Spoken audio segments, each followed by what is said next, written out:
शेतातील बांध फोडून माती घेऊन जाण्याच्या कारणावरून कट्टी, रॉड आणि दगडाने ठेचून एका शेतकऱ्याचा खून करण्यात आल्याची घटना शिंदाळा येथे गुरुवारी रात्री घडली। यात 6 जखमी झाले असून दोघांची प्रकृती गंभीर आहे। याबाबत बादा पोलीस ठाण्यात शुक्रवारी सकाळी 6 जणांच्या विरुद्ध गुन्हा दाखल केला असून तिघांना अटक केली आहे। पोलिसांनी सांगितलं, सिंदाळावाडी शिवारात 10 एकर जमीन विलास मोरे यांच्या वडिलांच्या नावे असून या जमिनीलगत चंद्रसेन मुळे यांची ही शेती आहे।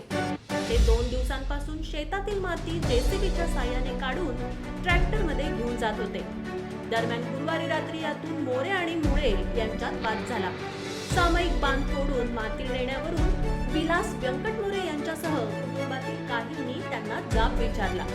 यावेळी चंद्रसेन मुळे, अण्णाराव मुळे, शेषराव मुळे, कमलाकर मुळे, परमेश्वर मुळे, संतोष मुळे, अंगद भोसले यांनी कट्टी, लोखंडी रॉड, काठी आणि दगडाने जबर मारहाण केली।